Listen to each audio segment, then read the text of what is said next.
Primeira carta de São João, capítulo 1.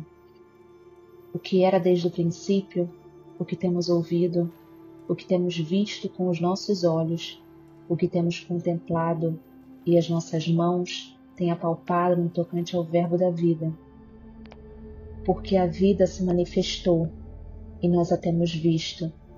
Damos testemunho e vos anunciamos a vida eterna, que estava no Pai e que se nos manifestou. O que vimos e ouvimos, nós vos anunciamos, para que também vós tenhais comunhão conosco.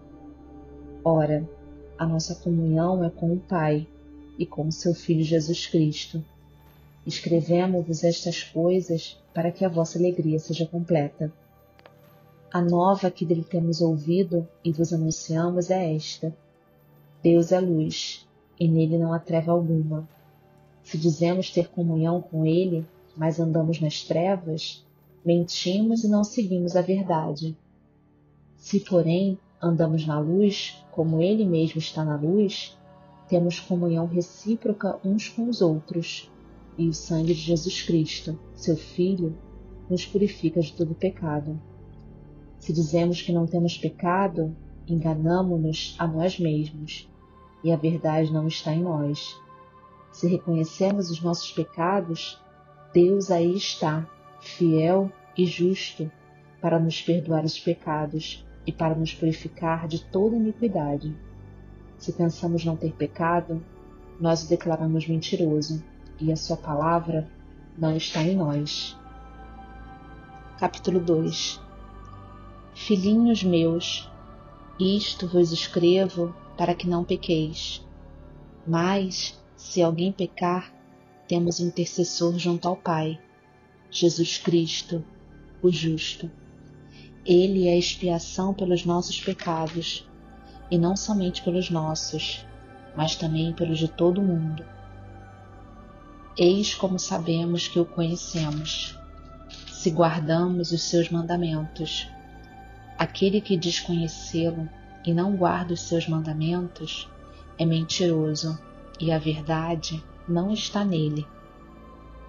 Aquele, porém, que guarda a sua palavra, nele o amor de Deus é verdadeiramente perfeito. É assim que conhecemos se estamos nele. Aquele que afirma permanecer nele deve também viver como ele viveu. Caríssimos, não vos escrevo nenhum mandamento novo, mas sim um mandamento antigo, que recebestes desde o princípio. Esse mandamento antigo é a palavra que acabais de ouvir. Todavia, eu vos escrevo agora um mandamento novo, verdadeiramente novo. Nele como em vós, porque as trevas passam e já resplandece a verdadeira luz. Aquele que diz estar na luz e odeia seu irmão, jaz ainda nas trevas. Quem ama seu irmão, permanece na luz e não se expõe a tropeçar. Mas quem odeia seu irmão está nas trevas e anda nas trevas, sem saber para onde dirige os passos. As trevas cegaram seus olhos. Filhinhos, eu vos escrevo porque vossos pecados vos foram perdoados pelo seu nome. Pais, eu vos escrevo porque conheceis aquele que existe desde o princípio. Jovens, eu vos escrevo porque vencestes o maligno. Crianças, eu vos escrevo porque conheceis o Pai. Pais, eu vos escrevi porque conheceis aquele que existe desde o princípio. Jovens, eu vos escrevi porque sois forte e a palavra de Deus permanece em vós, e vencestes o maligno. Não ameis o mundo, nem as coisas do mundo. Se alguém ama o mundo, não está nele o amor do Pai. Porque tudo que há no mundo, a concupiscência da carne, a concupiscência dos olhos e a soberba da vida, não procede do Pai, mas do mundo. O mundo passa com as suas concupiscências, mas quem cumpre a vontade de Deus permanece eternamente. Filhinhos, esta é a última hora. Vós ouvistes dizer que o anticristo vem. Eis que já há muitos anticristos, por isso conhecemos que é a última hora. Eles saíram entre nós, mas não eram dos nossos. Se tivessem sido dos nossos, ficariam certamente conosco. Mas isso se dá para que se conheça que nem todos são dos nossos. Vós, porém, tendes a unção do Santo, e sabeis todas as coisas. Não vos escrevi como se ignorasseis a verdade, mas porque a conheceis, e porque nenhuma mentira vem da verdade. Quem é mentiroso senão aquele que nega que Jesus é o Cristo? Esse é o anticristo, que nega o Pai e o Filho. Todo aquele que nega o Filho não tem o Pai. Todo aquele que proclama o Filho tem também o Pai.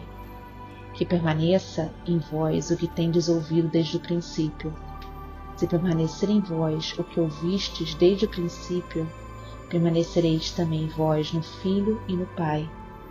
Eis a promessa que ele nos fez, a vida eterna. Era isso que eu vos tinha a escrever a respeito dos que vos seduzem.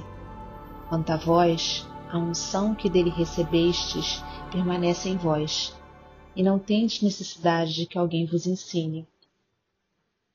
Mas, como a sua unção vos ensina todas as coisas, assim ela é verdadeira e não mentira. Permanecei nele, como ela vos ensinou. E agora, filhinhos, permanecei nele, para que quando aparecer tenhamos confiança e não sejamos confundidos por ele na sua vinda.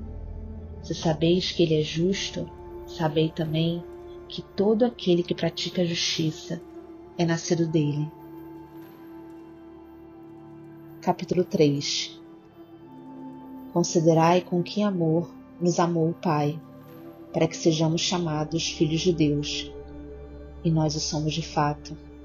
Por isso, o mundo não nos conhece, porque não o conheceu. Caríssimos, desde agora somos filhos de Deus, mas não se manifestou ainda o que havemos de ser. Sabemos que quando isso se manifestar, seremos semelhantes a Deus, porquanto o veremos como Ele é. E todo aquele que nele tem essa esperança torna-se puro, como Ele é puro. Todo aquele que peca transgride a lei, porque o pecado é transgressão da lei. Sabeis que Jesus apareceu para tirar os pecados, e que nele não há pecado. Todo aquele que permanece nele não peca, e todo que peca não o viu, nem o conheceu. Filhinhos, ninguém vos seduza. Aquele que pratica a justiça é justo, como também Jesus é justo. Aquele que peca é do demônio, porque o demônio peca desde o princípio. Eis porque o Filho de Deus se manifestou, para destruir as obras do demônio. Todo o que é nascido de Deus não peca, porque o germe divino reside nele, e não pode pecar, porque nasceu de Deus. É nisso que se conhece quais são os filhos de Deus, e quais os do demônio. Todo que não pratica a justiça não é de Deus, como também aquele que não ama o seu irmão. Pois esta é a mensagem que tendes ouvido desde o princípio, que nos amemos uns aos outros. Não façamos como Caim, que era do maligno e matou seu irmão. E por que o matou? Porque as suas obras eram más, e as de seu irmão justas. Não vos admireis, irmãos, se o mundo vos odeia. Nós sabemos que fomos transladados da morte para a vida, porque amamos nossos irmãos. Quem não ama, permanece na morte. Quem odeia o seu irmão é assassino. E sabeis que a vida eterna não permanece em nenhum assassino. Nisto temos conhecido o amor. Jesus deu sua vida por nós. Também nós outros devemos dar nossa vida pelos nossos irmãos. Quem possuir bens deste mundo e vir o seu irmão sofrer necessidade, mas lhe fechar o coração, como pode estar nele o amor de Deus? Meus filhinhos, não amemos com palavras, nem com a língua, mas por atos e em verdade. Nisso é que conheceremos se somos da verdade e tranquilizaremos a nossa consciência diante de Deus. Caso nossa consciência nos censure, pois Deus é maior do que nossa consciência e conhece todas as coisas. Caríssimos, se a nossa consciência nada nos censura, temos confiança diante de Deus, e tudo o que lhe pedirmos, receberemos dele, porque guardamos os seus mandamentos, e fazemos o que é agradável aos seus olhos. Eis o seu mandamento, que creiamos no nome do seu Filho Jesus Cristo, e nos amemos uns aos outros, como ele nos mandou. Quem observa os seus mandamentos permanece em Deus, e Deus nele. É nisto que reconhecemos que ele permanece em nós, pelo Espírito que nos deu. Capítulo 4. Caríssimos, não deis fé a qualquer espírito, mas examinai se os espíritos são de Deus, porque muitos falsos profetas se levantaram no mundo. Nisto se reconhece o Espírito de Deus. Todo espírito que proclama que Jesus Cristo se encarnou é de Deus. A todo espírito que não proclama Jesus, esse não é de Deus, mas é o espírito do anticristo, de cuja vinda tendes ouvido, e já está agora no mundo. Vós, filhinhos, sois de Deus, e os vencestes, porque o que está em vós é maior do que aquele que está no mundo. Eles são do mundo. É por isso que falam segundo o mundo, e o mundo os ouve. Nós, porém, somos de Deus. Quem conhece a Deus, ouve-nos. Quem não é de Deus, não nos ouve. É nisso que conhecemos o Espírito da verdade e o Espírito do erro. Caríssimos, amemo-nos uns aos outros, porque o amor vem de Deus. E todo que ama é nascido de Deus e conhece a Deus. Aquele que não ama não conhece a Deus, porque Deus é amor. Nisto se manifestou o amor de Deus para conosco, em nos ter enviado ao mundo o seu Filho único, para que vivamos por ele. Nisto consiste o amor, não em termos nós amado a Deus, mas em termos ele amado e enviado o seu Filho para expiar os nossos pecados. Caríssimos, se Deus assim nos amou, também nós nos devemos amar uns aos outros. Ninguém jamais viu a Deus. Se nos amarmos mutuamente, Deus permanece em nós, e o seu amor em nós é perfeito. Nisso é que conhecemos que estamos nele e ele em nós, por ele nos ter dado o seu Espírito. E nós vimos e testemunhamos que o Pai enviou seu Filho como Salvador do mundo. Todo aquele que proclama que Jesus é o Filho de Deus, Deus permanece nele e ele em Deus. Nós conhecemos e cremos no amor que Deus tem para conosco. Deus é amor, e quem permanece no amor, permanece em Deus, e Deus nele. Nisto é perfeito em nós o amor, que tenhamos confiança no dia do julgamento, pois, como ele é, assim também nós o somos neste mundo. No amor não há temor. Antes, o perfeito amor lança fora o temor, porque o temor envolve castigo, e quem teme não é perfeito no amor. Mas amamos, porque Deus nos amou primeiro. Se alguém disser, ama a Deus, mas odeia o seu irmão, é mentiroso, porque aquele que não ama seu irmão, a quem vê, é incapaz de amar a Deus, a quem não vê. Temos de Deus este mandamento: o que amar a Deus, ame também a seu irmão. Capítulo 5. Todo que crê que Jesus é o Cristo, nasceu de Deus, e todo que ama aquele que o gerou, ama também aquele que dele foi gerado. Nisto conhecemos que amamos os filhos de Deus, se amamos a Deus e guardamos os seus mandamentos. Eis o amor de Deus, que guardemos os seus mandamentos. E seus mandamentos não são penosos, porque tudo que nasceu de Deus vence o mundo. E esta é a vitória que vence o mundo, a nossa fé. Quem é o vencedor do mundo, senão aquele que crê que Jesus é o Filho de Deus? Ele, Jesus Cristo, aquele que veio pela água e pelo sangue, não só pela água, mas pela água e pelo sangue. E o Espírito Santo é quem dá testemunho dele, porque o Espírito é a verdade. São assim três os que dão testemunho: o Espírito, a água e o sangue. Esses três dão o mesmo testemunho. Aceitamos o testemunho dos homens. Ora, maior é o testemunho de Deus, porque se trata do próprio testemunho de Deus, aquele que Ele deu do seu próprio Filho.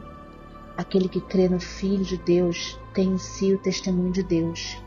Aquele que não crê em Deus faz mentiroso, porque não crê no testemunho que Deus deu a respeito de seu Filho. E o testemunho é este: Deus nos deu a vida eterna, e essa vida está em seu Filho. Quem possui o Filho, possui a vida. Quem não tem o Filho de Deus, não tem a vida.